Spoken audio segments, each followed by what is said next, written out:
Hello everyone, welcome to yours and my favorite part of the week. That's right, it's your online child developmental course, and I'm here to walk you through the hottest topics in families. Let's jump right into it. What constitutes a family? We got to operationally define families, which can be difficult. So there are differing cultural definitions of family. In parts of the world where land is scarce, where a husband needs to be away from his wife, there are cultures in which a woman may marry all her husband's brothers. Among the Hetche in eastern Paraguay, a child is considered to have primary fathers whose had long-term and or marital relations with the mother, but also secondary fathers who had sexual relationships with the mother on an irregular basis. Nuclear family, husband and wife living with their biological and or adopted children. And extended family includes the nuclear family members, as well as other relatives such as grandparents, aunts, uncles, or cousins. So kind of in the West, especially in the United States, we tend to think of families in a very nuclear family mindset, and kind of research is kind of based around with the assumption that that is kind of the primarily family unit. However, there are cross-cultural differences and historical differences, as I talk about in other classes, specifically my adolescent psychology classes. Really kind of this nuclear family and just kind of like two children, white picket fence thing. It's really like a conception that was created really within a very, very brief moment of just U.S. history, let alone like world history. So we have to consider that as history changes and we have kind of new expectations for what the family looks like, there could be different developmental impacts depending on the makeup of the family, what happens to the family, and really how we define family.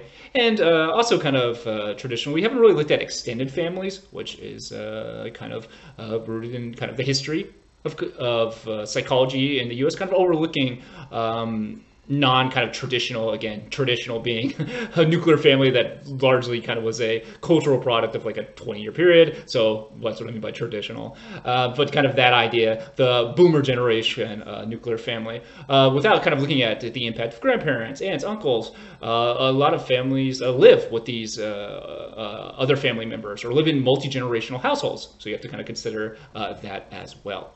But let's try and work through some kind of the dynamics of families and their impacts of different forms of families across the world. So looking at the U.S. family, past family changes, divorce versus marital desertion. Marriage was difficult to obtain. One parent ran away. Many remarried without formally ending their previous marriage. Formation of stepfamilies. Stepfamilies were more likely to be formed due to death than today due to shorter lifespans. Not until the mid-20th century that stepfamilies formed after divorce became common in the U.S. So kind of that classic statistics of like 50% of the marriages in a divorce was really, it's kind of we're not sure if kind of that number still exists today. Probably not. Probably what that was, at least the height of that number, was that divorce basically was illegal and or like socially like shunned, not a thing that you did. Thus, people kind of just stood in marriage for a long time, or as stated here, one of them ran away. One of the parents ran away and started a new family without actually formally ending their divorce. Thus, when divorce is finally like legal and kind of like more socially accepted, then we have like this backlog of divorcing that needs to happen. So that could be, you know, again, kind of again, an example of kind of like the historical context you live in, how that impacts like developmental outcomes, in this case, the family. And with kind of that increase, that legality of divorce and more social acceptance of divorce, now you start to see higher rates of stepfamilies, because now you can just openly, have a divorce and remarry or have children with another partner. Family structures today, changes in stability of living arrangements. 1960s, 73% of children lived in a family with two married parents in their first marriage. 80% had fallen to 61% of all children, and today about 46%. Approximately 1/3 of children under 6 years of age experience a divorce, separation, marriage, cohabitation, or death. So again, that very special period of like 1960s, we're like, "Woo, this is what the family is." So at that moment, bam, that's the family. And a lot of research was kind of centered around that model. But as you can see, as the decades go on, that makeup of the family is no longer kind of like even the norm, wherein like over 50% of children not kind of growing up in that, again, traditional, quote unquote, aka within like a 20-year period, family unit. Let's talk about some of the demographics and the characteristics of a single parent family. 84% of them are females. 40% of single mothers and 28% of single fathers were never married. 77% of mothers and 88% of fathers are employed. 12% of births are from unmarried mothers below 19 years of age. Among couples who stay together, a little less than half get married within 5 years. Effects of poverty on children. 8% of children living with married parents live in poverty, while 41% of children residing with a single parent live in poverty. Marriage rates have declined and cohabitation rates are up. Like all research, results from research on the impact of marriage/family will be historically based. So we kind of have some characteristics of single-parent households, wherein they're majority women, and they are majority working women, and among the single mothers and fathers, the majority of them were never married. And even among couples who kind of stayed together, they after 5 years of still being together and having a child, less than half of those couples get married. So now we kind of have new kind of approaches to relationships, wherein kind of marriage rates have declined. However, at the same time, cohabitation and partnership have increased. So they're not like legally formally married, but still kind of acting almost like a similar ways as the nuclear family or whatever, a married couple. Now, some challenges associated with this is that there's like a lot of laws around like the marriage, kind of rights that you have as a married couple, making medical decisions on behalf of your partner, or access to like economic funds. All these kind of things are kind of very much rooted. These laws are kind of rooted in marriage, which will possibly be a challenge moving forward, unless the people under 35, myself included, start getting married. So we kind of have like this really around that like 35 age range, who again kind of are seeing like massive declines in rates of marriage, and also kind of a delays in having children if they have children at all. Now, one big issue with single-parent households is that you're going to have kind of less income by default. You have now only one income earner instead of two. Thus, kind of the children who grow up living with a single parent are much more likely to live in poverty than children who live with married parents. And then finally, I'll point out that teen pregnancy in the U.S. massively has declined through the decades. And that can also kind of be wrapped up in the fact that now far less people are having children, period. So because as a result of that kind of overall trend, you're going to see like a decline in births of teenage mothers, but also kind of advances in like birth control and kind of like general education and stuff along those lines. But let's expand on the impact of divorce. The process of going through a divorce matters most, not the resulting family structure, that is, single parent or step family. Children are more negatively affected when the marital conflict leads to feelings of insecurity or self-blame. There can be additional economic stress. Parents who are stressed are more at risk of providing less positive support for their children, less monitoring, and control over behaviors. But when parents maintain positive parenting, the effects of divorce decrease. And I should say the negative effects of divorce decrease. After a period of adjustment, on average, differences between children of divorced families and children in non-divorced families are small. Most children from divorced families fall within a normal range of developmental outcomes. The impact of divorce is not one-to-one. In general, honesty, sensitivity, self-control, and parents working together will help children navigate family transitions. There are cohorts effects of divorce. Many couples today live together rather than get married, so when this relationship ends, not counted as a divorce. So kind of the idea of the research is it's not necessarily what the end result is, what the new family structure is, but what is a stronger predictor of developmental outcomes is kind of the process of the divorce. Is it really messy? Is it very contentious? Are the parents putting the child between them and kind of fighting, and then putting the child in the middle of it all? Are the parents super stressed out due to this like super rocky relationship that now is in like chaotically ending, and now because of that are unable to provide positive support for their child and kind of be involved in the child's life. Thus, maybe the child is stressed out alongside kind of the child losing parental support. So these kind of dynamics during the process are kind of most predictive of developmental outcomes during divorce. So thus, there's kind of not like, okay, divorce happens and then this happens. That's what I mean by like one-to-one relationships. It's far more complex than that. Like, frankly, everything in psychology, especially developmental psychology. And then we have this cohort effect situation wherein couples who are married in the 2000s have lower rates of divorce than couples married in the 90s, the 70s, the 80s. But interestingly, not the 60s. Again, that could kind of be wrapped up probably in the social norms and understanding of that boomer nuclear family. Thus kind of having like less divorce and kind of that social pressure and kind of legal constraints to have a divorce. And not only that, in the 1960s, women much more likely to be kind of excluded from workplace and educational settings. Thus, are probably they're far more likely to have less wealth, lower income jobs, and thus it's kind of a big financial risk to file for divorce and try and be single and raise a child. Custody contact and conflict following divorce. The nature of the relationship between the child's divorced parents and not which one they live with is the key predictor of developmental outcomes. Inconsistency in parenting between two parents and placing the child between two conflicting parents are risk factors. Children may fare better in the custody of the same-sex parent in the short term, but these effects decrease over time. Time spent with fathers often decreases rapidly after divorce, but children who have regular contact with their fathers have fewer developmental problems. Financial support from fathers is associated with less problem behavior and higher academic achievement in children. Living part-time with both parents is associated with higher well-being in the child. Mothers and fathers who do not have custody have similar challenges. For mothers, however, they get extra scrutiny as the assumption is the mother did something negative to lose custody.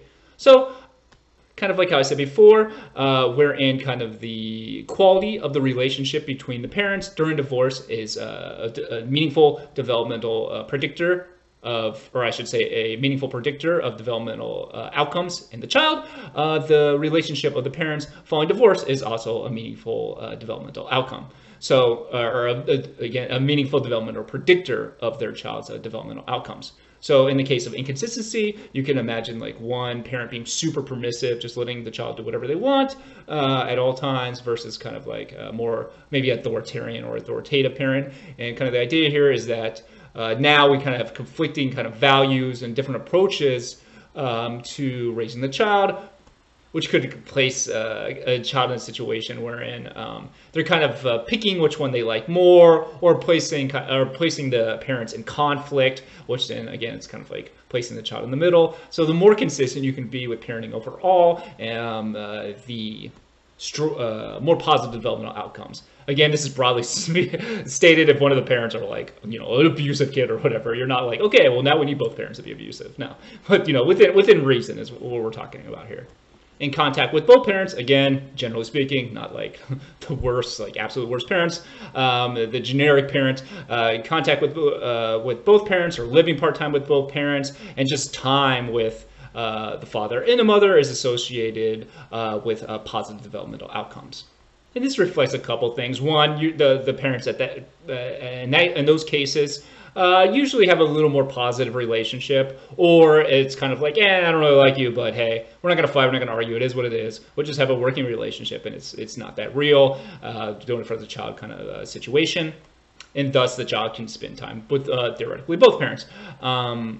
And this is especially beneficial when the child already had like positive relationships with both parents, because otherwise you're kind of stripping away one of their attachment figures that is meaningful in their development, and kind of losing like one sense of protection. So maintaining those relationships, again, if they're positive, is kind of a key developmental predictor of divorce having kind of minimal effects on the child.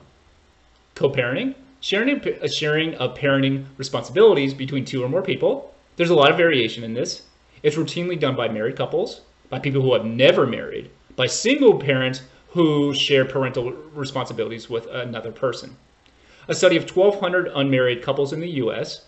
examined the father's involvement after a relationship ended.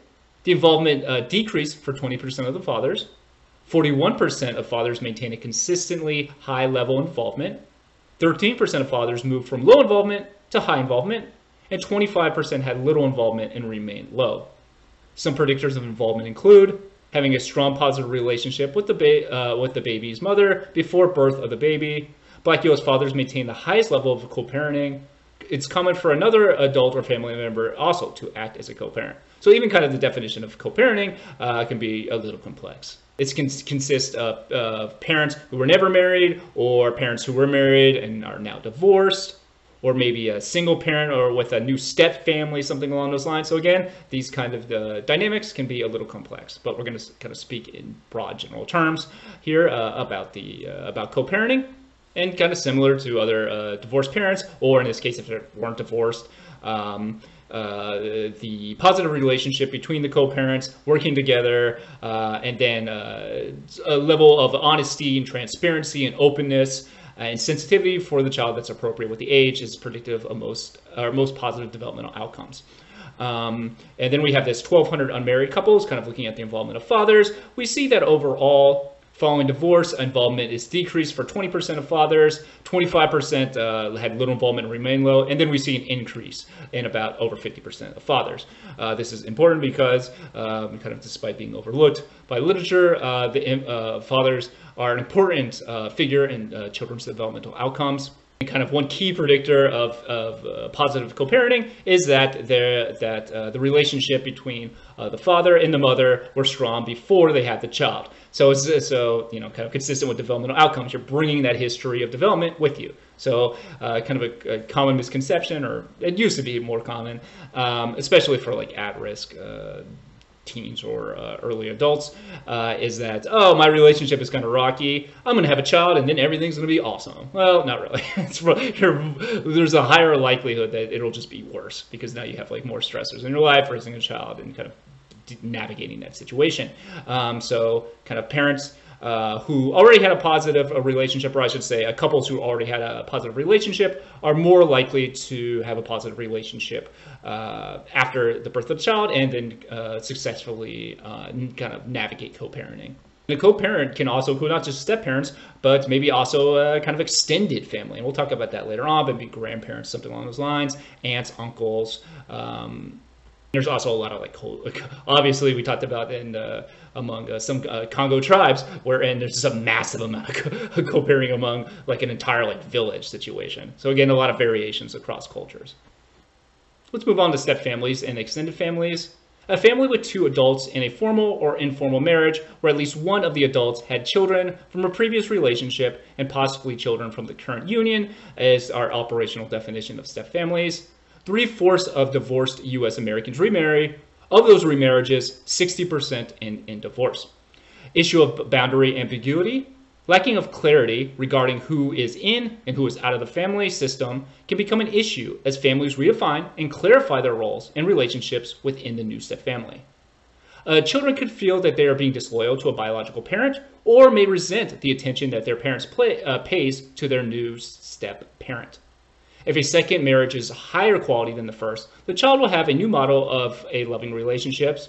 There are 3 tasks for a step family, or kind of these are our big 3. Honor the previous lives of each family member.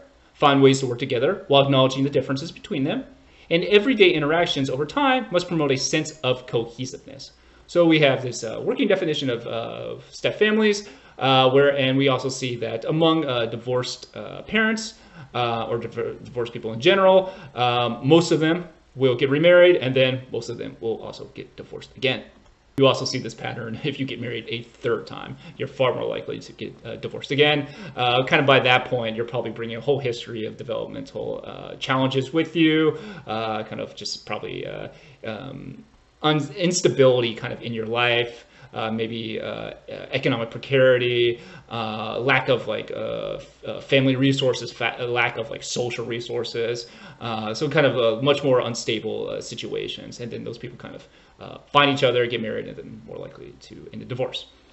Kind of our big challenges of step families is this boundary ambiguity situation because, as you know, you grow up, or whatever, you may not know, but whatever, you grow up in I'm just making up an example. You grow up with a mother and father who are married or whatever, and you have specific roles in your life, or maybe you have like a sibling as well, and you have a certain understanding what your father does, what your mother does in the home, at work, how you interact with each other, what the quality of your relationship is. You just have a way of kind of understanding the world, kind of based on those like family dynamics. Now all of a sudden you're kind of introducing a new family. A divorce happens, and now you're introducing a new family, which may bring other children into the mix. So then trying to figure out, okay, how is my relationship with my new step father different than my father? How is my relationship with my step brother different than my brother? And kind of working through those dynamics in kind of a respectful way can be challenging. So thus kind of it's most likely, this kind of process is most likely to result in limited negative effects or no kind of negative effects, when again, kind of this process of honesty, transparency, working with the child, not getting or I should say continuing to engage in like monitoring, positive parenting, but in circumstances where it's super stressful as well, say like the parents got divorced and now their new relationship is good, but they still got to deal with kind of that old relationship that kind of keeps popping up in their lives. Now the parent again is stressed out. The child is stressed out because they don't have kind of their parents' kind of attention due to stressors going on in their life. The child also has other new stressors, trying to like find their place in this new family. And so in those contexts, it's a greater risk factor. Now, it's important to note that if the previous marriage was like super rocky and the child isn't, or I should say the child doesn't have a very high quality relationship with their either their father or mother, I should say their biological father or mother, this new step family can actually serve as a new model of a loving relationship. So if a child was previously in kind of a rocky, unstable relationship, and maybe mom and or dad were like super stressed out at all times. Now they're divorced and they have this new step family. A child now has a new step family, and their mother or father is much more happier, something along those lines. Now they have a new model, new examples, new potential attachment figures, depending on how old they are, and just more positive social opportunities. This can actually be I should say step families in this context would be associated with higher, more positive developmental outcomes. So you can see, depending on the dynamic of this step family process, this can then impact the child's development. So when I talked about divorce before, the process mattering, here the structure matters insofar as kind of the quality of the relationships and the dynamics of the relationships within the step families and kind of the biological parents. And in one way you can help a child kind of navigate these new challenges is to kind of acknowledge the previous life, not just like delete it from their lives and be like, oh, that never happened or whatever. You can maybe, ignore the worst parts of it or whatever. You can not ignore it, but, continue the most positive parts of it. At the same time, try to develop kind of new social relationships, new traditions or whatever, or something along those lines. So kind of that process of saying, oh, let's create kind of new things is acknowledging the past, acknowledging differences that exist, but at the same time saying, listen, we care about each other. We'll just kind of build a new social bonds, which do activities or communicate in ways that creates a sense of belonging, cohesiveness between each other. And if you're lucky, between the step family and, say you're both biological parents get married, both get married to new families, you have two, and then you have kind of two sets of step families going on. To the degree to which those step families can come together and have a positive relationship, basically the better. Grandparents raising grandchildren. Some grandparents may be filling the gaps in childcare for single parents or when both parents work outside the home. But in some cases, problems in the lives of adult children prevent them from caring for their children, and the responsibility falls to a grandparent. Without a formal agreement, however, grandparents cannot make medication and education decisions on behalf of the child, and parents can remove the child from the grandparent's care at any time. Some challenges for the grandparents include feeling guilty that they failed as parents the first time, possible social isolation among people their age who are not raising children, or feelings of resentment about changes in their lives. However, most grandparents report that they get joy and satisfaction from being able to do what is best for a grandchild. So some of the so kind of one of the big challenges again, and this is really rooted in what I was talking about before, kind of the legal structure of the United States, and this is again kind of how macro factors and kind of how structure within a culture impacts certain developmental outcomes. So we have a legal kind of structure that says, okay, grandparents really can't make choices for their grandchildren, even if the grandchild is living with the grandparent. If there's no kind of formal legal agreement, they can't make those decisions about where the child attends school, or maybe they can't pick them up from school. Like they have to pick them up for early to go. If a grandparent has to pick up their grandchild early from school to go to like a medical doctor or something along those lines, or whatever, for whatever reason, they often can't do so without kind of agreement, or they can't actually do so without kind of agreement from the parent. So kind of these legal challenges can be difficult, and I was raised by my grandparents for a large portion of my life, born to a teenage mom, and kind of I've had to deal with this kind of situation of kind of navigating after-school programs or being picked up early, bus routes, because schools are like pretty much like required to drop you off in front of whatever address is listed on your home, or you can even imagine like your parents' house zoning you for a certain school, but your grandparents' house zoning you for a different school, and then it's like, okay, well, I live with my grandparents, how can I get to school? These are all like challenges that are very common and challenges that I had to deal with growing up with grandparents, and from a single, or from a being born to, or my mom being a teenage parent, I should say. Gay and lesbian parents. In 2015, approximately 200,000 U.S. children were raised by same-sex couples. The majority were born when one of the parents were in a heterosexual relationship. Lesbian, gay, and bisexual parents are 4.5 times more likely to be raising adopted children and 6 times more likely to be raising a foster child than heterosexual parents. One study found lesbian households reporting more parenting stress than parents in heterosexual households, but there was no difference in children's health, coping, or learning behavior. Children can face discrimination, and they report seeing their family. However, I should say they report seeing their families in a positive light and develop positive coping strategies. Children adopted by LGB parents conform just as much to gender stereotype play, interest, and gender identification as children with heterosexual parents. However, there needs to be much more research on trans parents. So we see differences in the rates of adoption and foster care among LGBT parents. And again, you can see the historical effect and kind of macro effect here. If this is legal in your state, then you're more likely to engage in this activity. But not only that, kind of the social acceptance of homosexual relationships matter, because if it's not accepting, you live in a state, we're talking about the United States here, live in a state where it's not culturally accepted, and there's a lot more discrimination, both interpersonal and kind of at that structural macro level within the institutions of a state government. That is a source of stress, and then all of a sudden you're stressing out the parents, which in return is going to impact the child, because the parents stress and the child is stressed. Maybe they're also the child is picking up negative effects. The negative effects of stress is impacting the child because their parents maybe are super stressed out. Maybe they're more likely to get depressed or have some kind of anxiety situation, or less able to engage in positive parenting because, again, they're stressed out. But also it could be just interpersonal, like literally like bullying or something along those lines, or violence, and those are very much historical factors, kind of, or I should say, which are meaningful to the impact of having a homosexual parents, or having a homosexual parents on a child's developmental outcomes. And as stated, the research on trans anything is very, very low. So that's a potential research project idea for you. Look at investigate kind of the impact of trans parents. And there's also a very good example of kind of the impact of kind of institutional disenfranchisement and interpersonal discrimination and prejudice, I should say, on trans people. That would be a source of stress, which then is going to possibly negatively impact the child, depending on the protective factors within that family and within maybe that community as well. Adopted families. There's an increase in transracial adoptions.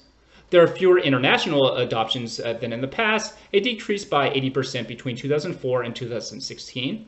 The importance of helping children understand their personal history.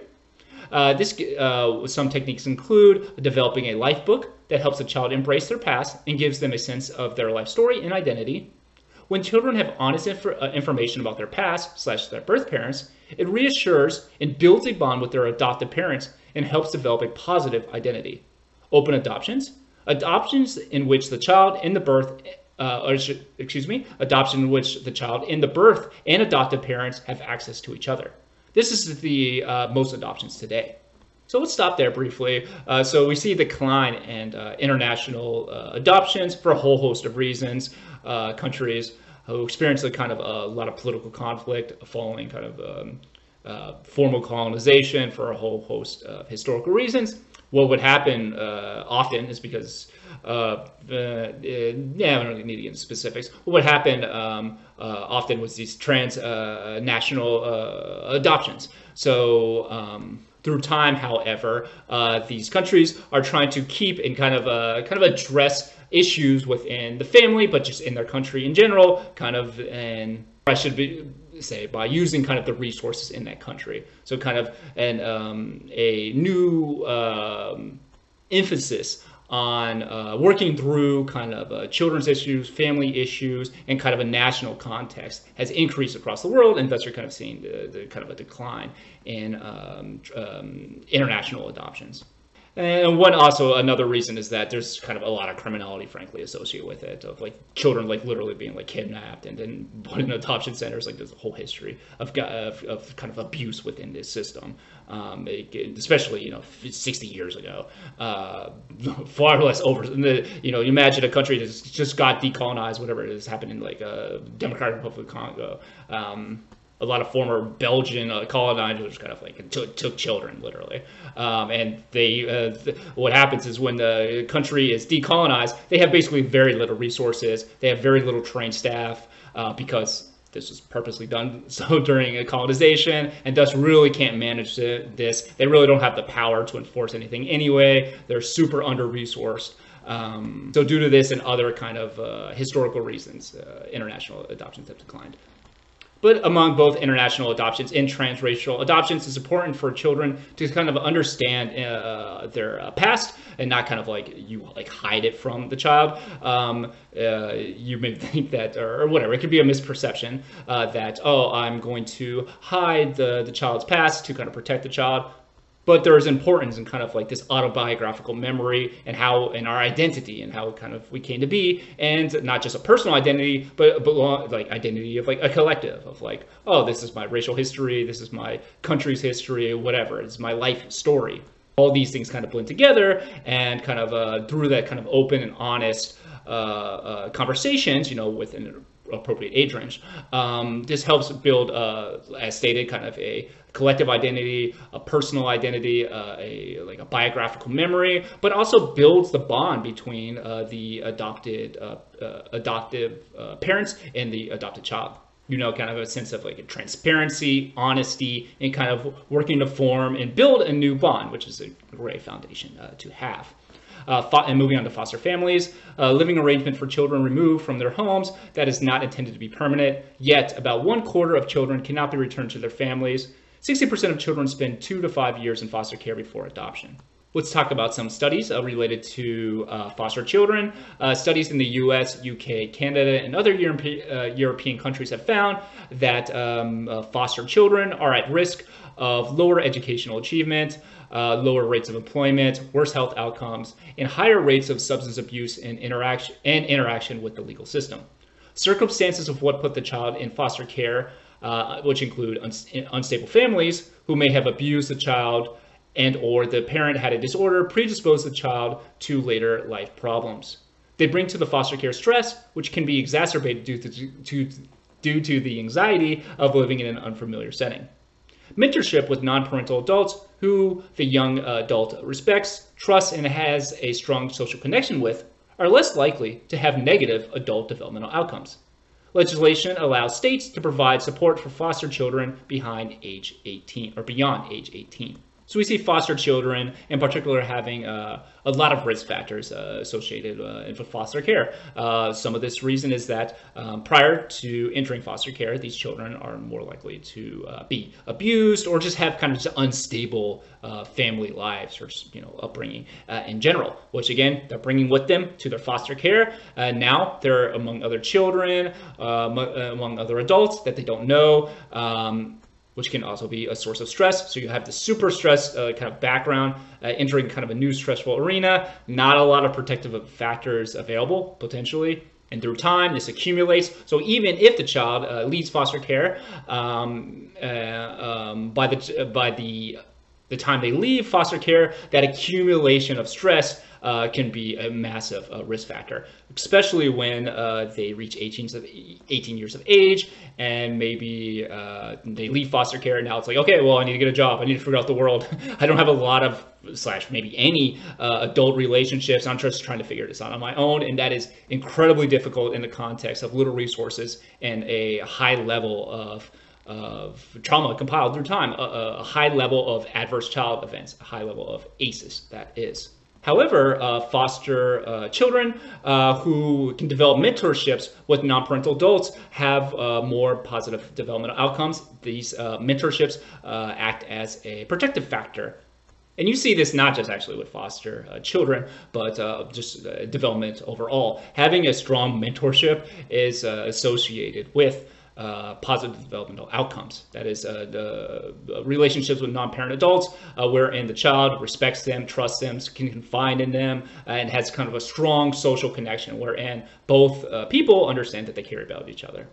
And then we have one example of a macro protective factor wherein federal legislation allows some states to provide support for foster children beyond age 18. So like kind of increase in welfare programs, because as stated before, say that you have a lot of stress, you enter the world at 18 years of age, maybe you are a high school dropout or really didn't get a lot of, the most high quality education in foster care.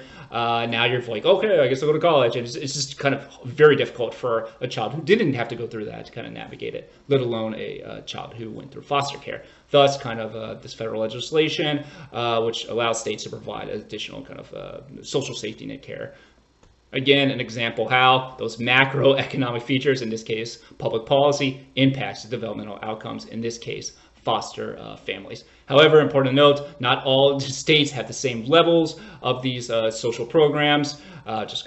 This is just due kind of the way the United States is set up, with kind of these social welfare programs being kind of decided by states. So in this case, the context where you live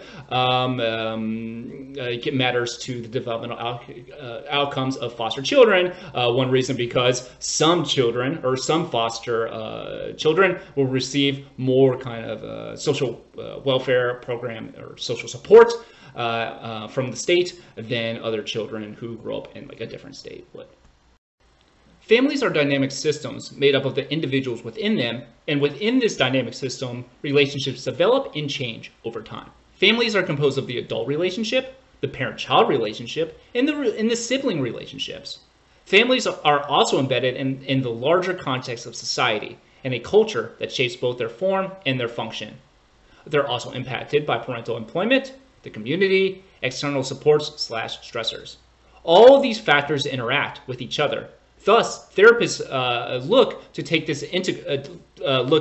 integrative approach to address child-related issues. So families are dynamic because they make up a lot of different relationships, and those relationships all impact each other. So a child has a relationship with their siblings, their mother, their father, maybe extended family members if they live in an intergenerational household or they are very close with their extended family.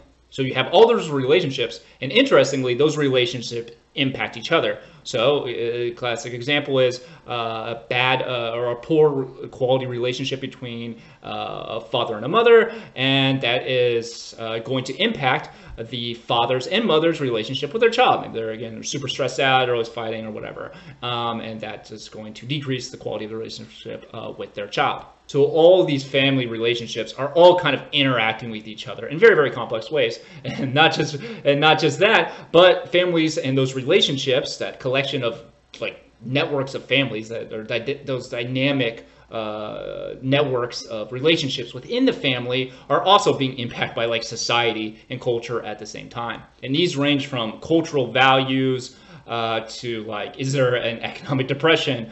Is there a war going on? Is there a natural disaster going on? What are the traditional what are the gender norms of a society?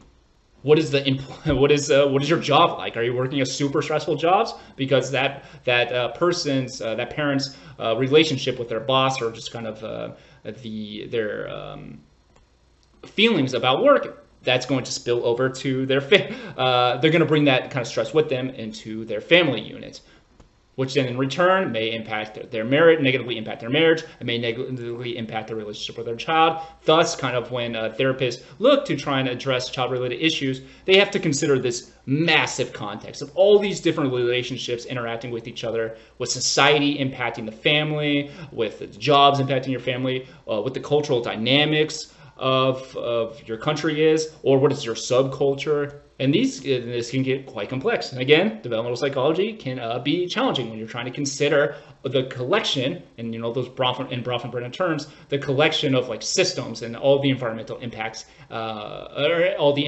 environmental factors within them, and how they're impacting the family. Maternal employment has increased through time in the U.S. for a variety of social and economic reasons. About half of households in the U.S., mothers are managing the children's schedules and activities and taking care of children when they are sick, compared to fathers. So as to say, the mothers manage those schedules and activities at higher rates than fathers. However, both parents are likely to report they share equally in taking care of household chores, disciplining the children, and doing things with the child. Managing the balance between work and family life can be difficult. When U.S. fathers feel a conflict between their work and family responsibilities and need to spend time away from their families, historically they have often fallen back on the idea that they're good financial providers. Women in similar circumstances between their work and family responsibilities are more likely to feel guilty and to feel like they're not living up to cultural expectations of motherhood. Research has found that teachers rated children of employed mothers as having higher achievement and fewer internalizing problems, and this effect is stronger for poor families. The quality of the relationship between a mother and a child is more predictive than employment status. However, when you work may be important. That is, working overnight is associated with more unsupervised time and less support for the child, which is associated in return with an increase of risky behaviors in children. So kind of for a whole host of social and economic reasons, which I talk about in another class, but basically what happened was a single source of income was not enough to maintain a household. Thus, mothers kind of entered the workforce basically through economic necessity, also with kind of shifts in kind of cultural expectations of women's employment, and a gradual decrease in disenfranchisement, aka not allowing women to enter certain work jobs and university settings. So possibly this macro like economic shift that changed like in the world economy, like beginning around like the 80s, around that range. This probably contributed and trickled down to these other like cultural dynamics in the U.S. and probably worked the other way as well. And then the question is, okay, so what is the impact of this? And we see kind of differences in mothers versus fathers and how they kind of deal with family and work stress, with mothers still having kind of different gender roles, which is going to kind of impact kind of their response to balancing work and family life. So kind of maybe feelings of guilt, that kind of like classic internalization of feelings associated with gender roles within the United States in this given time period. Yet research in general suggests that mothers who are employed, or I should say children of mothers who are employed, really don't have any developmental differences between those, or I should say children of mothers who are employed do not have really developmental differences between them and children of mothers who are not employed. That is the employment status only, not other potential dynamics of like wealth or whatever along those lines. However, when you work is more important. So, for example, as stated here, working overnight, in that case, you have less opportunity to supervise your children and provide less support because you're working overnight, and then obviously you're going to be very exhausted, and maybe you're going to sleep until like 5 p.m. I used to work between like 8, 9 p.m. to like 5, 6 a.m. and that shit sucked. But as a result, you're gonna sleep until like 3, 4 p.m. And then thus kind of be less available, like you're literally sleeping in that case because of your job. It may also contribute to kind of instability and if between the mother and father, which can also then cause more stress on the child, and kind of in return that collection of stressors increasing risky behaviors or increasing the likelihood of risky behaviors in a child. Changing roles of fathers in the United States. Married fathers are more involved with their children than the past United States. Father's engagement is associated with children's social competence, cognitive development, learning, behavior, and psychological problems. 16% of fathers are full-time stay-at-home fathers. In 1989, this number was 10%. So again, as I talked about throughout this class, well, breaking news, having another high-quality relationship with an adult in a child's life is meaningful, in this case, fathers. This is under-researched historically, but newer research has found that father's engagement is shockingly associated with a bunch of positive developmental outcomes, as long as the father's engagement is high quality, of course, as is the case with any relationship. And you're also seeing shifts as women enter the workforce and thus or stay in academia longer. You're also actually seeing women staying in college longer, and in return, this could contribute to women having higher earning jobs than the males. Or maybe more flexible work for males, which allows fathers to stay home. Or thus you kind of see this increase in stay-at-home fathers by 6% over the last 30 years. Or maybe the mother is kind of more like career-oriented, something along those lines, and the father's like, I don't really care. So you can see kind of also shifts, not just in that economic sense, but also in that gender roles kind of shifting through time. Relationship with siblings. The longest lasting relationship that you have in your life is likely to be with a sibling. 80% of children in the US have at least one sibling. A positive sibling relationship is associated with fewer internalizing problems, development of social skills, empathy, perspective taking, and learning how to cope with life's challenges. Sibling relationships contain both conflict and closeness. Siblings with both conflict and warmth can still do well, but primarily conflict siblings typically are more at risk. So in general, depending on a catastrophic event, the longest relationship you'll have in your life is a sibling. And positive relationships, or a positive relationship between siblings is important because you can kind of practice social dynamics with your siblings. You can also have a confidant. You know, if you have a positive relationship with your sibling, they can act as a protective factor in times of stress. Maybe actually your relationship with one of your parents or both of your parents isn't great, but you have that sibling bond to kind of help minimize or at least decrease the negative effects of kind of the stress between you and your parents.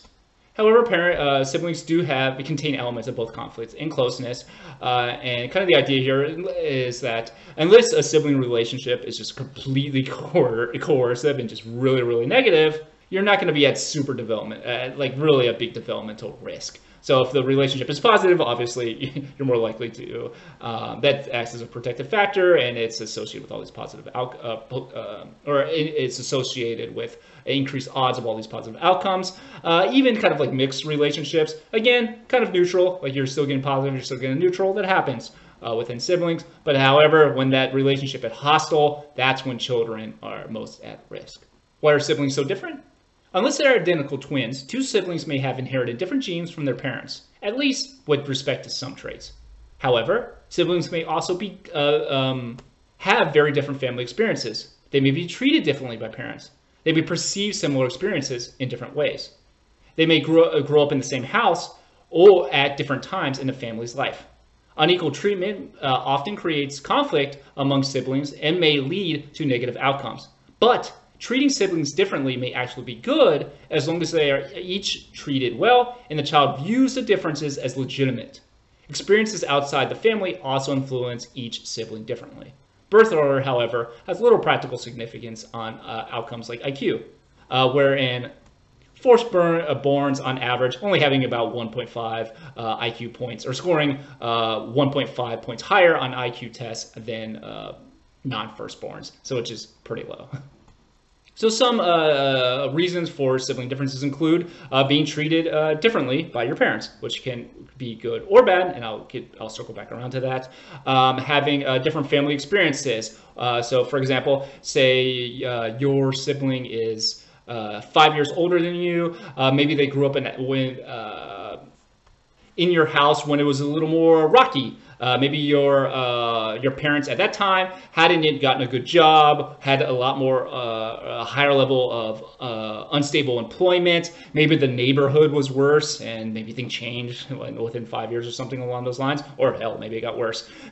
You go the other way as well. Maybe the firstborn sibling, the parents had a stable job, but around the time that the new child was born, like 6, 7 years later, oh, now the parents both lost their job, or one of them lost their job. Maybe their neighborhood declined in quality. So these kind of historical differences are going to create different experiences for the siblings, even if they live kind of in the same house or in the same neighborhood growing up.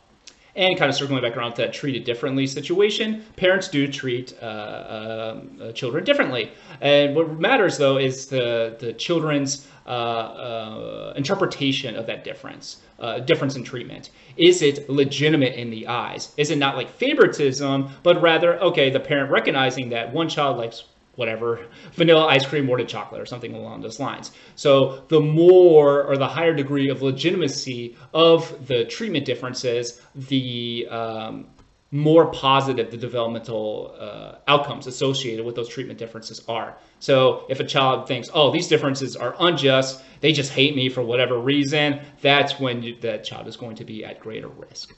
Also, children have different peer groups, or maybe, yeah, they make a friend with like one sibling makes a friend with whoever, some classmate, and maybe that classmate is like, oh, come to my house, and they have an extended family, and then they become like kind of informal members of the family or whatever. And then a different sibling has no friends, or different friends who don't have kind of that extended family, or maybe the friends that sibling number 2 makes is a little more deviant or something along those lines. So kind of all these things can contribute to differences in development among siblings. Socialization in children and adolescents. Function of families are to provide basic necessities of life and act as teachers and models of social relationships.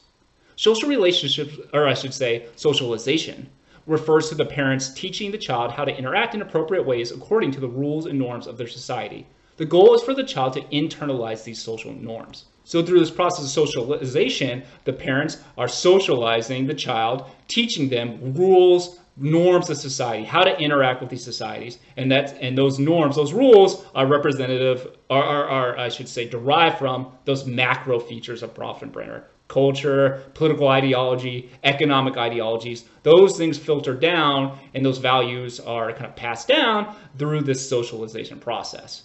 And of course, there's going to be variations in how people interpret those political ideologies, those economic ideologies, and there can still be variation within a given country, as we all know. But your parents' kind of interpretation of them are going to impact you. Thus, a lot of kind of, or I should say historically, for example, like your parents' like views on religion or political ideology is going to influence their child's, at least for a period of time until whatever they go to college or something along those lines. These things can shift, obviously, through time, but still, you're kind of still socialized and internalized, which kind of, in general, kind of structure, kind of impacting the probability of certain ideologies forming within a given a context through this kind of socialization process. Or I should say, because of this socialization process. There are different ways to socialize children. Beginning with positive discipline. This is a collection of strategies parents use to help children learn from their experiences and develop successfully. There's 2 kind of forms. The first, inductive discipline, sets clear limits for children, spells out consequences for negative behavior, and provides explanations for why the behavior is wrong and what the child might do to fix the situation. It can be broken down into 2 forms. So kind of to restate here and be a little more clear, we have positive discipline, like umbrella, and then we have this inductive discipline technique. And out of that inductive discipline technique, which falls under the umbrella of positive discipline, there are 2 forms of induction. The first, self-oriented induction. Think about the consequences that a child might expect as a result of the behavior. So for example, quote, if you eat dessert now, you won't be able to have your favorite mac and cheese dinner. Other oriented induction. Child focuses on the consequences of the behavior for someone else. quote, "You were mean to your friend and now they are crying." This is associated with reduced problem behaviors, greater empathy, sharing, and sympathy. Paired with a parental expression of disappointment in adolescent is effective because it expresses the idea that a parent knows the adolescent is better than the specific behavior. So kind of this umbrella of positivity is really designed for the child to learn, to ultimately internalize these rules and ways to navigate a society. And kind of, so thus they're taught from the parents, and then the idea is they internalize them, and then they can act independently, or, quote, independently, or within their future collective moving forward. As stated, kind of two forms of inductive discipline, where the self-oriented, so kind of straightforward here, it's focused on the self, the consequences of your own behavior on yourself. So if you eat dessert now, you don't get your favorite mac and cheese. So as a consequence of your behavior, something negative happens to you, versus the other oriented. So the child focuses on the consequences of behavior for someone else. So you did something, and as a result, that action resulted in harm to another person. And through this explanatory process, explaining consequences of actions to self and others, and kind of this, as stated, kind of a communicative process, this strengthens can strengthen the social bond between the parent and the child, and theoretically the child and other people, because they're less of a dick to other people. And so then now you've developed a greater level of empathy and sharing, and you have all these kind of positive developmental associations associated with positive discipline. And disappointment is kind of alongside positive discipline is associated with positive outcomes, because you're basically telling the child, listen, you are not what you just did. Like, you did a bad thing, but that's not who you are. You're not a bad person. So you're telling the child, listen, I have high expectations for you, and they're realistic high expectations that I know you can meet. So thus, let's work through why your behavior was harmful to yourself and others, and work to improve kind of moving forward. In many contexts, though, parents influence their children because children recognize and respect their parents' authority. The authority is legitimate to the child, in other words. There is a command strategy. Parents simply state what should be done, and the child respects the parent's authority. For example, I think 11 hours of gaming is enough for today. Go to bed. Mutual responsive orientation. Both the parent and child respond and cooperate with each other in an emotionally positive relationship. So this command strategy, a lot more straightforward, a little more authority based, but it's not negative because the child views the authority as legitimate. It's not something forced on them for some nefarious purpose. It's not like this authority that they think has just come from the aliens from out of nowhere, that it's not legitimate. No, the authority is legitimate. My parent is legitimate because my parent cares about me. This is from a place of warmth. I respect it, and I want to listen to it because I understand this is a place of legitimacy. Within reasons. People, it doesn't matter what strategy you use, there's going to be some mishaps, but in general terms.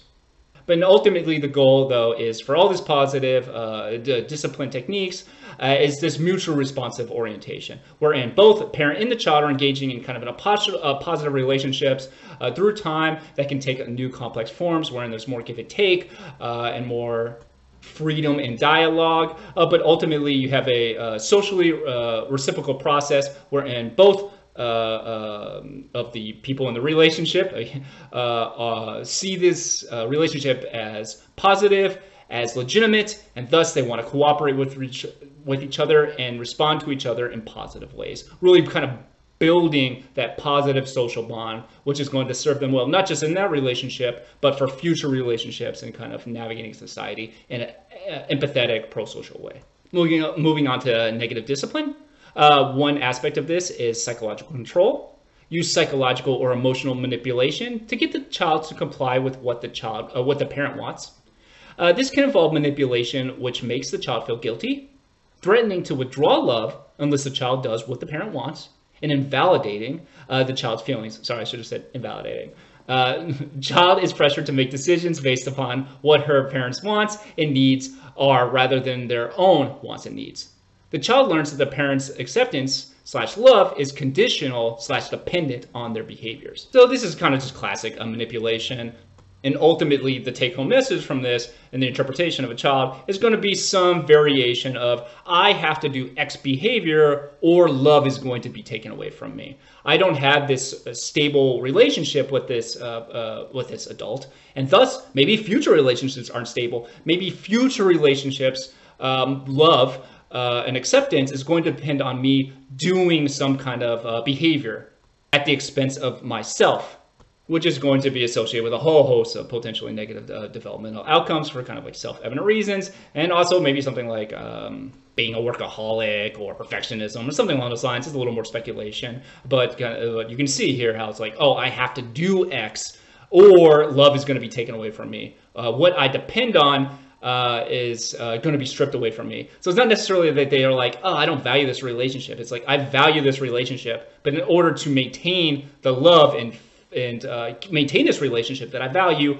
I have to suppress who I am or suppress what my wants and needs are, and not in like healthy ways that we all have to do within life, but in ways that are like, no, I have to just be do whatever my loved one wants me to do, or they strip it away from me. It's a completely conditional based love, and the conditional based love is not like, hey, don't murder someone. It's like, hey, never express your needs to me that may conflict with my needs, the parent's needs, or I'm going to withdraw my love from you, which can be quite problematic. Another form of negative discipline includes power assertion. Parents use their superior power to compel children to do what the parents want them to do. Power assertion and control is necessary, but positive approaches help the child internalize ideas at a higher rate. Power assertion negatively, or I should say negative power assertions, rely on physical and non-physical threats or the use of punishment. This is associated with feelings of anger, resentment, and disconnection from the parents, which increases the risk of bullying/aggression in the child. So some level of power assertion is always needed. Like this is a power dynamics, you know, all that stuff. But like a 2-year-old, like, hey, I don't want you to run across the street and get hit by a truck. I need to assert some power here. But the idea with positive discipline is that well, it's going to be not either. It's going to be some combination of the power is legitimate in the eyes of the child, and as well, and or kind of positive dialogue wherein the parent is using self and other oriented methods of discipline to teach the consequences of their action for themselves and their others, with the goal to ultimately internalize those values in the child. Here it's much more like, hey, I just want you to shut up. Like, I don't care what it is you're internalizing. I just want you to do what I say and just leave me alone. Like, it's really not acting as like a teach. It's not a legitimate authority that's acting using power assertion for theoretically pro-social ways, kind of using that power to develop pro-social skills in this context, which in return can, because the child views that power as illegitimate, they're being kind of possibly as well being manipulated. This can create feelings of resentment and disconnection from parents, adults, families, and now all of a sudden you have this disconnected youth who really doesn't see any authority figures as legitimate, or very few, or maybe antisocial adults are more legitimate in the eyes of this child. But ultimately, this can increase the risk of aggression and bullying, because now also the child has learned, oh, in order to navigate social relationships, I'm just going to tell you what the hell I want you to do, and you're going to do it, and that's life. One method through which power assertion, one common method of power assertion is spanking. Boys are spanked at higher rates than girls at all ages. Does not help understand, or does not help the child to understand how to control behaviors themselves. Children who are spanked less, or who are spanked, I should say. So children who are spanked show less self-control than those who are not spanked, and this increases the risk of internalizing problems. Children, through time, model parental forms of power assertion. So we see here also kind of the impact of gender roles on boys. So it's like, oh, boys should be spanked. They only understand violence. Again, so at the same time, we have like boys being less likely to have opportunities to discuss their feelings, work through their feelings, legitimize their feelings with parents. At the same time, experiencing higher rates of physical aggression at them. So you have basically more directed violence at them, while at the same time, a delegitimization of feelings, understanding of their own feelings, and consequently, the feelings of others. So you can see how this creates like a potential toxic brew which can increase the risk of later externalizing problems. But ultimately, for both boys and girls, they come to understand that power assertion is key. Manipulation is key to navigating social relationships in the future.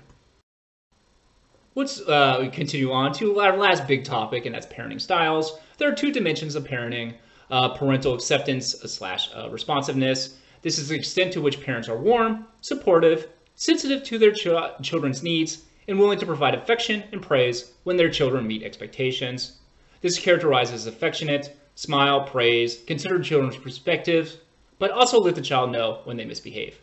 And demandingness slash control, this is also described as permissiveness, restrictiveness. That is, how much control over decisions lies with the parents as opposed to with the child. That is, setting rules and expecting children to follow them, monitoring children closely to ensure rule compliance. So those are kind of our two dimensions. Basically, how controlling are you and how responsive slash accepting you are as a parent.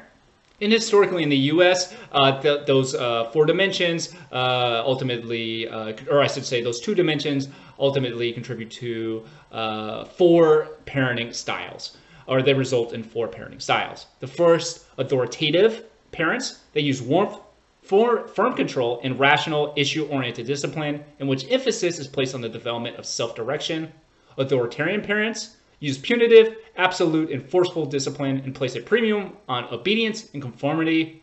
Indulgent parenting, this is also known as permissive parenting, characterized by responsiveness or high levels of responsiveness, but low demandingness, and who are mainly concerned with the child's happiness. And indifferent parents, or like uninvolved parenting, this is referred to at times, characterized by low levels of both responsiveness and demandingness. So working through this a little bit, authoritarian parents is basically like, do this, and that's it. You have strict rules, you have strict expectations. The rulemaking is unilateral, just do it or I'll kick your ass kind of situation. Versus indulgent parents, or let me just circle back around to authoritarian. So thus, authoritarian would have high levels of demanding and low responsiveness. Now going to indulgent parents or permissive parenting, they have low levels of demandingness, but high levels of responsiveness. So in this case here, this is the classic kind of a, like spoiled child situation. So this parenting style is very child-centric. It is accepting and warm, but there's basically almost no rules, no guidelines, not a lot of direction. The relationships between, or the roles between the parent and the child are kind of blurred. It's not very clear. It's much more like horizontal. There's fewer rules or fewer expectations in this parenting style.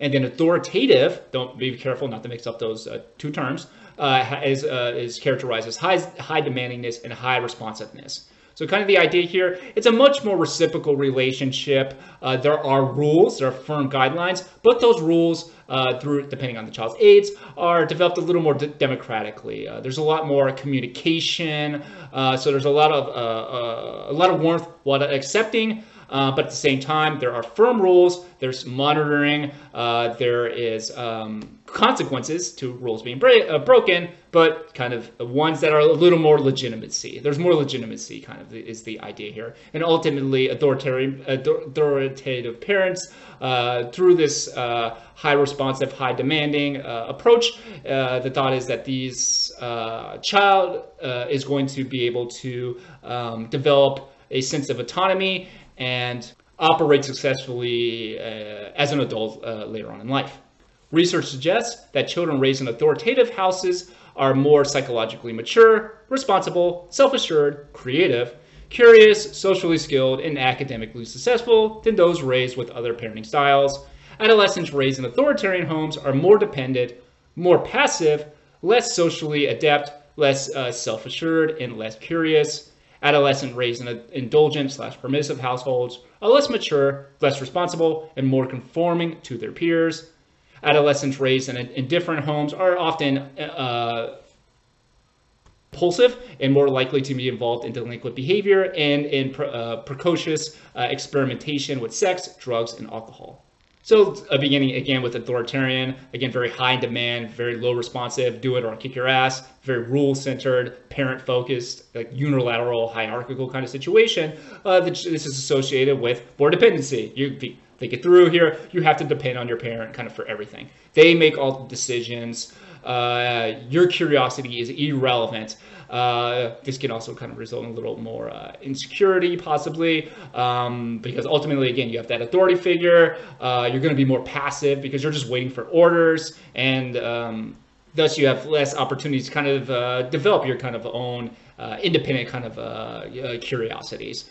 While permissive parenting, that very high responsiveness, low demands, they're going to be less mature because you're basically a spoiled kid. You're getting whatever you want. There's no limits to anything. You have no responsibilities. There's no consequences. Thus, again, kind of less mature. This is really not how the world operates. And thus, as an adult, the child may not be able to like handle responsibilities, because they basically didn't have the developmental opportunities to engage in kind of a more mature reciprocal relationship with their parents and their peers. And in different homes, which I really didn't talk about in the previous slide, but in different, it's just unevolved, basically. These children are much more likely to be impulsive and be involved in delinquent behaviors. There's low demandingness, there's low responsiveness, there's little monitoring. The child is kind of like on their own, independent. Thus, they're kind of more likely to engage in antisocial behaviors and be involved in problematic crowds because there's basically no monitoring. There's no guidance from adults. And maybe the child, to kind of deal with that, has to find acceptance somewhere, and thus you're looking for other peers who are also unsupervised, who are also probably more likely to engage in sex, drugs, and alcohol, before 18 years of age. And thus, you collect all those children together, put them in unsupervised situations, and then you get these risk factors for delinquent behaviors. Versus authoritative housing, really have a collection here of maturity, responsibility, creativity, socially skilled. So basically through this process of positive dialogue, wherein there is structure, there is rules, but they're seen as legitimate because there's this solid social bond, this positive social bond, wherein there's dialogue going on. The child has had developmental opportunities to develop their social skills and develop a sense of kind of like self and creativity and kind of explore their interests because they know that their parent is there for them, and there is kind of like a structure and guidance that they can follow that will translate to their later developmental circumstances or their future life circumstances. Parenting in cultural context. Researchers are increasingly suggesting that the four parenting styles do not adequately cover the range of styles found in multicultural research. Good parenting does not look the same in all contexts. Parenting happens, as we've talked about ad nauseum in this class, in a cultural, class, and a family context. Parenting reflects the values and beliefs found in a given context. Thus, outcomes associated with parenting styles are not going to be universal. I will say, unless it's kind of like uninvolved. Like if you don't have any uninvolved figures, it's not going to turn out great for you. You need some kind of guidance. Some research has found authoritarian parenting styles in Egypt, Iran, India, and Pakistan teaches children to inhibit expression of their own wants/needs. And this is consistent with their culture's expectations. And it is not associated with lower self-esteem in this context. Granted, there's a lot of controversy about what the meaningfulness of self-esteem, but I'll leave that aside. Chinese parents are described as more controlling than white U.S. American parents, but the type of parental control used is in the context of warm, supportive, and physically close relationship. Guan translated as, quote, to govern, but it also means, quote, to love and, quote, to care for. This is described as strict, affectionate parenting. Does not have the same outcomes as authoritarian parenting. So not only do we have to understand the culture and the class and the family context of parenting styles or parenting practices kind of in general, because again, they reflect the values, the beliefs in a given country, political orientation, all these kind of things, but also some parenting styles are found in some countries and not in others. It's probably not just those four parenting styles. As again, kind of the example of Chinese parents where it's like, oh, they're authoritarian kind of a situation. Well, not exactly. It's not. These are not identical correlations, and you can kind of test this through studies and like statistics and stuff. So kind of the idea here is that it is strict, but at the same time in a context of support. It's not just pure unilateral, like not legitimate authority, but rather a legitimate authority that is seen as supportive and physically close to the child.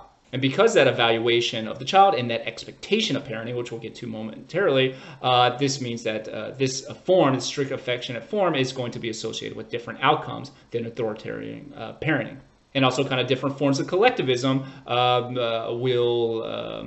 which is going to be a cultural value, will impact kind of the impact of things like authoritarian parenting, and as stated in these collections of countries, Egypt, Iran, India, and Pakistan.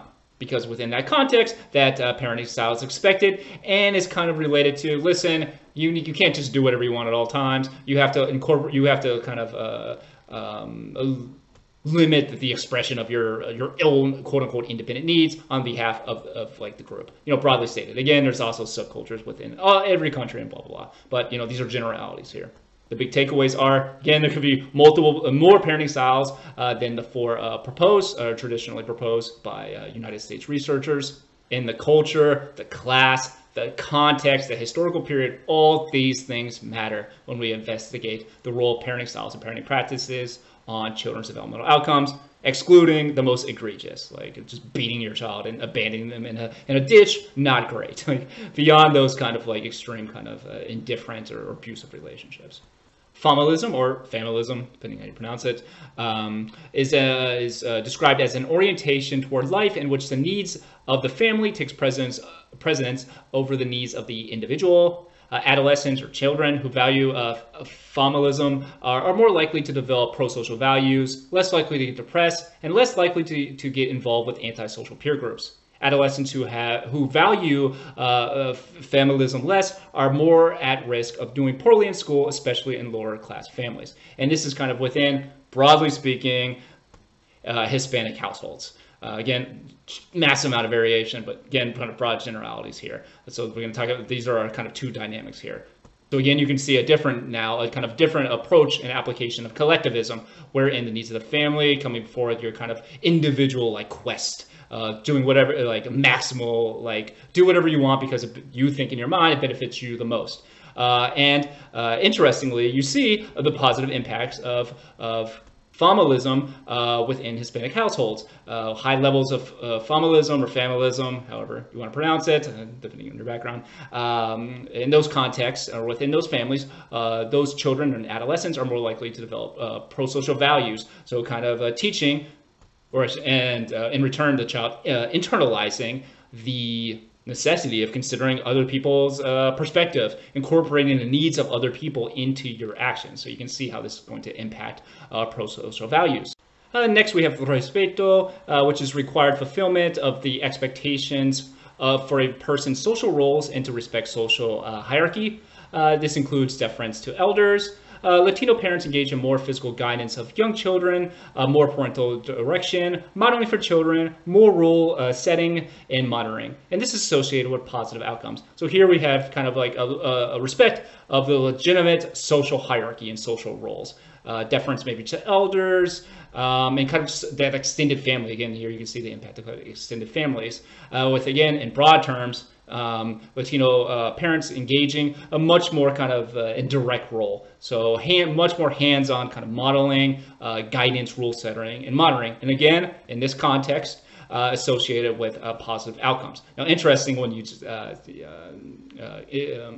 analyze the impact of like immigration and kind of like different cultural values possibly conflicting with each other. That's when you get kind of interesting developmental outcomes, because now the child has to kind of like be socialized in almost two different sets of like background sets of values, and trying to navigate that can be difficult, but not always, depending on different factors, which I discuss in my adolescent developmental class. But again, you can see the impact of these two factors within Latino households, and how not exactly related to or not exactly just completely map on to the classic authoritarian, or permissive style of parenting.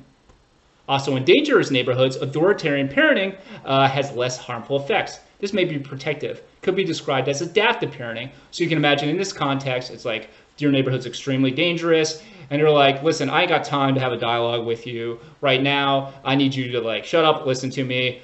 I'm in charge. I got to navigate this situation. I got to be super focused on what's going on around me, and I can't have like this dialogue going on right now. And in that context, again, where the child is going to view that authoritarian style more legitimacy or more legitimately, the odds of this form of parenting resulting in harmful effects is decreased in this context. It can also convey kind of cultural values of respect for parents kind of within this context. And thus, some people characterize this as adaptive parenting. Again, adapting to your environment, which includes these macro cultural values, these political values, these expectations of social hierarchy and social roles, but also class and where you live. All these things are going to influence the relationship between parenting styles, parenting practices, and child developmental outcomes. We're going to wrap it up with interventions. Some interventions include, at the government level, policies concerned with economic security, childcare, education, and healthcare. At the community level, prevention and access interventions for families, PAIF program. This is designed to help refugee families adjust to their new country. And at the individual family level, family therapy.